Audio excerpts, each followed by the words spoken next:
Hello बच्चों, let's read the question. The forbidden energy gap in case of semiconductor is as compare to that of insulator, smaller और greater. First of all, we will discuss here the key concept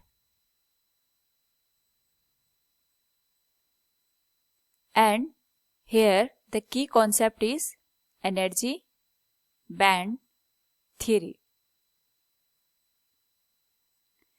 तो जो भी materials होते हैं उनको energy band theory के basis पे हम 3 कैटेगरी में डिवाइड करते हैं। फर्स्ट कंडक्टर, सेकंड इंसुलेटर और थर्ड सेमीकंडक्टर। तो जो भी एनर्जी बैंड थ्योरी है उसके बेसिस पे हमारे पास 2 टाइप के एनर्जी बैंड होते हैं। एक होता है कंडक्शन बैंड, दूसरा होता है वैलेंस बैंड।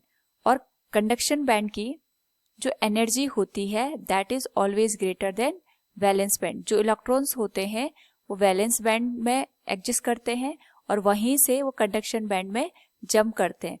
अगर हम यहाँ पे कंडक्टर की बात करेंगे तो जो भी हमारे पास कंडक्टर होता है उनमें जो कंडक्शन बैंड होता है और वैलेंस बैंड होता है ये एक दूसरे को ओवरलैप कर जाते हैं, जिसकी वजह से जो इलेक्ट्रॉन्स होते हैं वैलेंस बैंड से बिना किसी ज्यादा एफर्ट के कंडक्शन बैंड में इजीली मूव कर जाते हैं, इसीलिए इनकी कंडक्टिविटी बहुत हाई होती है।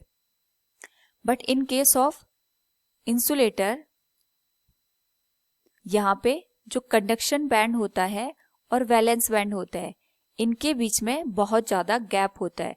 और अगर मुझे यहाँ पे किसी इलेक्ट्रॉन को वैलेंस बैंड से कंडक्शन बैंड में मूव करवाना हो उस केस में एक्सटर्नल एनर्जी की जरूरत पड़ती है।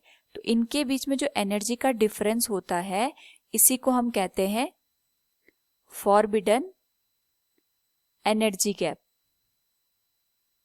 तो यहाँ पे जो भी इंसुलेटर होता है उसमें बहुत ज्यादा एक्सटर्नल एनर्जी की जरूरत पड़ती है। जैसे डायमंड के केस में अगर हमें इलेक्ट्रॉन को मूव करवाना हो तो अप्रोक्सीमेट 6 इलेक्ट्रॉन वोल्ट की जरूरत पड़ती है।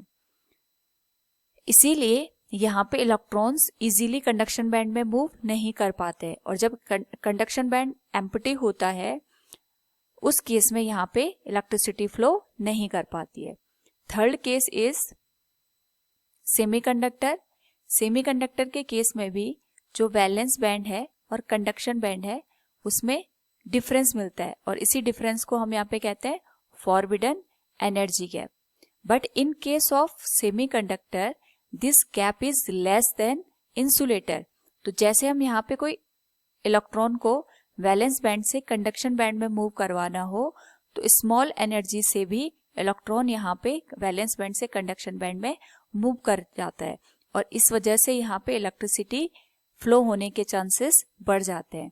सपोज सिलिकॉन के लिए हम बात करेंगे तो 1.1 इलेक्ट्रॉन वोल्ट एनर्जी के साथ ही इलेक्ट्रॉन इजीली कंडक्शन बैंड में मूव कर जाता है। तो हम कह सकते हैं जो फॉरबिडन